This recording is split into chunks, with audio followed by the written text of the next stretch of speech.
All right, ladies and gentlemen, today we're going to be checking out a video I'm actually very excited to watch. We're checking out the extreme. And that word gets you, extreme, because whenever you hear the word extreme, you think, wow, this could be extreme. Today we're going to be checking out the extreme geography of the Great Lakes. I'm glad you're here. Thank you for clicking on today's video. Let's go. What if I told you there's a single lake system holding enough fresh water to submerge the entire contiguous United States under 10 feet of water? Okay. Or that despite being hundreds of miles from the nearest ocean, it hides a massive underwater graveyard of over 6,000 shipwrecks. Huh? How the hell did that happen? Welcome to the North American Great Lakes. Thank you. A region often thought of as just a cluster of big lakes, but one that is actually a massive, slow-motion waterfall with an economy large enough to rival the world's biggest countries. Here are 15 incredible geography facts you never knew about the Great Lakes region. Thank you. Let's go. Ah!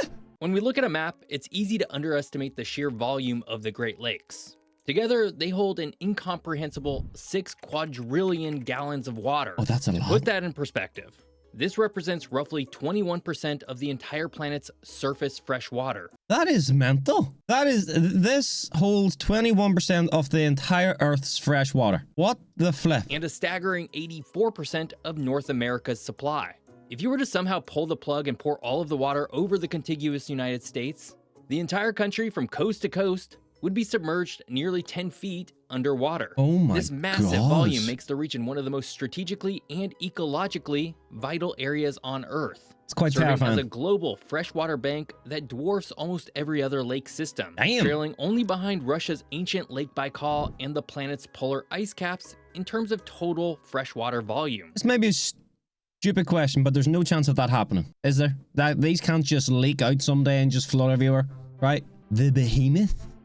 That is Lake Superior more than lives up to its name. Why? It's an absolute giant. By surface area, it's the largest freshwater lake on the entire planet, covering Damn. over 31,000 square miles, an area Jeez. roughly the size of Austria. But its surface only tells half the story. Because it reaches depths of over 1,300 feet, Superior This lake is bigger than Austria. holds over half of all the water in the entire Great Lakes system That is combined. wild. The volume is so immense that you could pour all the water from Lakes Michigan, Huron, Erie, and Ontario into Superior's basin. Throw in the volume of 3 additional Lake Eries, just for good measure, and it still wouldn't overflow. That's Its deep, insane. notoriously frigid waters create a formidable and rugged aquatic environment that behaves much more like a turbulent inland sea than a traditional lake. That ain't a lake, man. That's a flippin' ocean. The Great Lakes are so vast that they act as localized weather engines, significantly altering the climate of the surrounding land. Oh. Because water retains heat far longer than soil or rock, the lakes stay relatively warm deep into the autumn and early winter. When Okay. freezing, dry Arctic air sweeps down from Canada and passes over these massive bodies of relatively warm water. It rapidly evaporates moisture into the atmosphere. This moisture quickly condenses and is dumped onto the downwind shores, the lee sides, as intense, localized precipitation known as lake effect snow. Yeah. This phenomenon creates specific snow belts where cities like Buffalo, New York, and Grand Rapids, Michigan can suddenly receive multiple feet of snow in narrow bands, Jeez. while towns just a few miles away might see nothing but clear, cold skies. I thought Toronto was in Canada. Alexa, where is Toronto? Toronto is a city in the province of Ontario in eastern Canada. Oh, Think of the entire Great Lakes system not as 5 stagnant pools, but as one massive, slow-moving river flowing west to east toward the Atlantic Ocean. Jesus, The journey man, begins that- in Lake Superior, which sits at an elevation of about 600 feet above sea level. From there, the water flows steadily downhill through the St. Mary's River into Huron and Michigan, then down through the St. Clair River does it system come into from? Lake Erie. The most dramatic step in this continental staircase occurs between Lake Erie and Lake Ontario. This is what I've always wanted to know. Like, if this water's flowing this way, how does it not go dry? You know what I mean? Here, the water plunges over the Niagara Escarpment, dropping 326 feet in elevation. This sudden, violent bottleneck is what creates the world-famous Niagara Falls, before the water finally continues its descent through the St. Lawrence River to the sea. Okay. While the lakes feel permanent and ancient, they are incredibly young in the grand timeline of geologic history. The Great Lakes as we know them today took their current shape only about 10,000 years ago, at the end of the last ice age. Prior to this, the region was flattened beneath the Laurentide ice sheet, a massive glacier up to 2 miles thick. Jesus. As the climate warmed, this gargantuan ice sheet retreated northward, acting like a continental bulldozer. The moving ice gouged deep, massive basins into the Earth's crust, exploiting softer rock layers while leaving harder rock behind. When the ice finally melted, unimaginable volumes of glacial meltwater filled those newly carved basins, creating the magnificent freshwater seas that now dominate the North American map. Let's take a quick break. There's a reason rivers don't flow backward and borders don't move for fun. Why? Just like there's a reason why Morgan & Morgan is America's largest injury. Despite being technically classified as lakes, these bodies of water are incredibly dangerous to navigate. Their sheer size allows storms to build rapidly, while their relatively shallow depths compared to oceans cause waves to become incredibly steep and close to... Obviously, this is like, in terms of scale in real life, if I was standing here, right, in real life, this would just look like an ocean, wouldn't it? There's no way you could probably even see this land on this side. Together, battering ships relentlessly.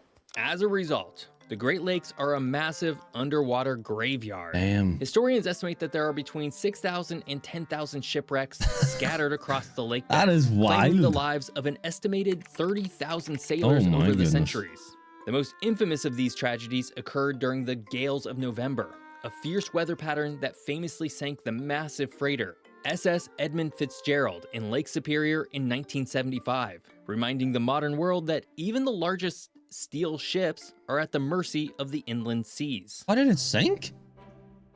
Get tipped?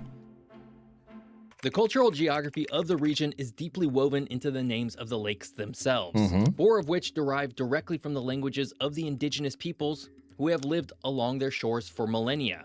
Michigan is an adaptation of the Ojibwe word Michigami, which translates simply to Great Water.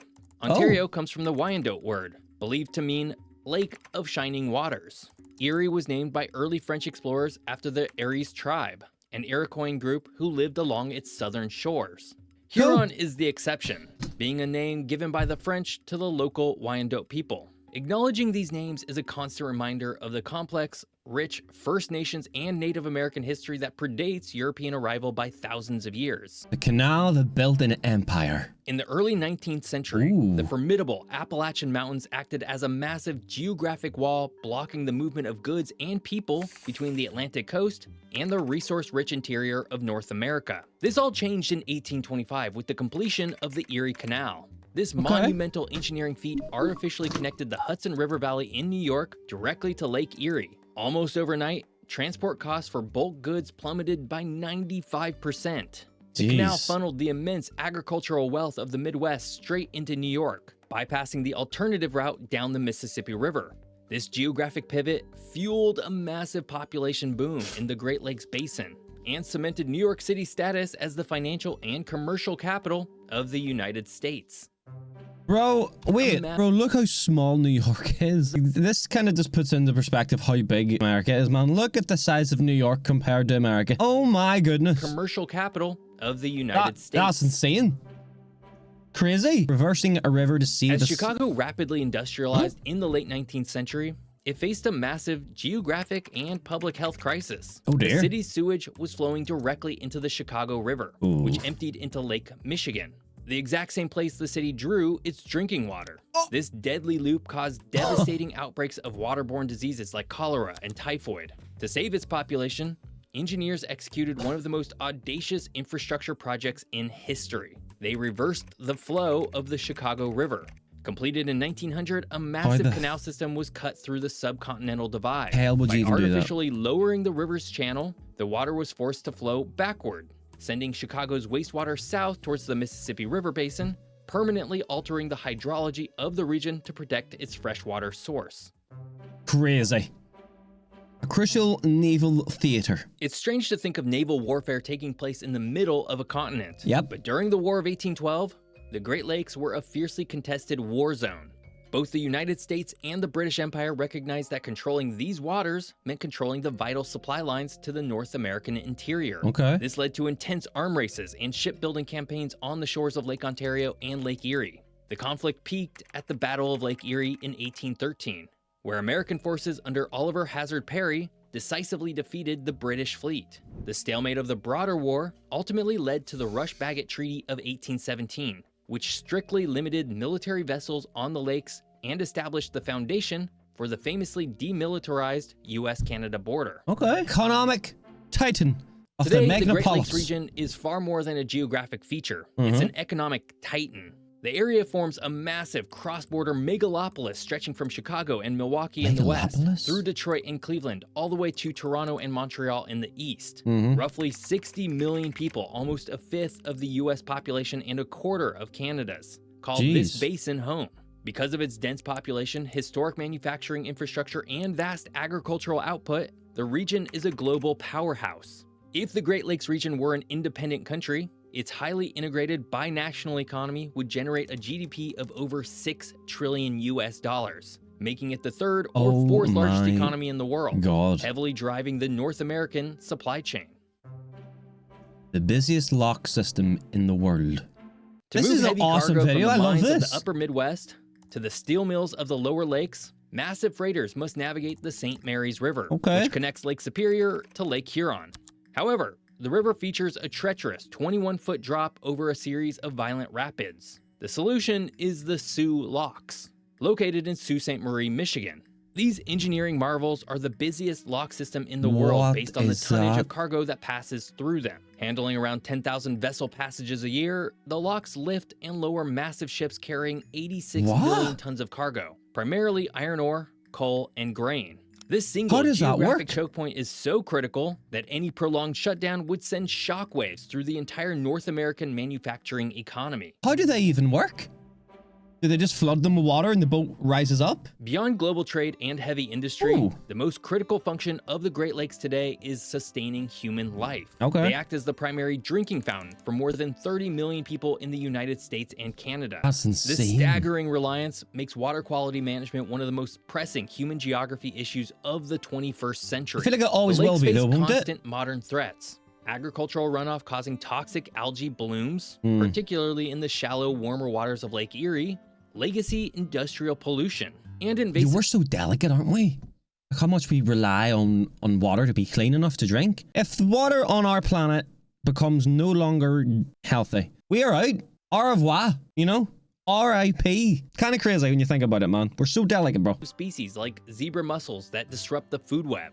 Protecting this watershed requires constant, complex international cooperation between 2 federal governments, 8 US states, 2 Canadian provinces, and numerous tribal nations. Okay. Incredibly complex islands. While usually associated with vast open horizons, the Great Lakes also boast a surprisingly complex island geography. There are over 35,000 islands scattered throughout the system, creating unique, isolated ecosystems Aw. and isolated human communities. The crown jewel of this island system is Manitoulin Island, located in the Canadian waters of Lake Huron. Not only is it the largest freshwater island in the world, large enough to support a permanent population of around 13,000 people, but its geography gets even more bizarre. Manitoulin is so large that it contains over 100 of its own lakes. Fascinatingly, some of those lakes are large enough to contain their own islands. See, this is the creating thing, man. mind-bending- Like, this is the part I don't understand. Not that I don't understand. I can't wrap my head around it. Like, I'm looking at this now, and it just looks like a normal image of a couple of islands. Whenever you start saying it has 100 of its own lakes,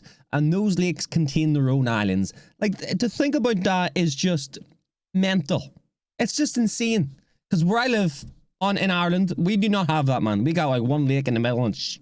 You could probably throw a stone across it. geographical anomalies of Crazy. islands on lakes on an island in a lake. All right.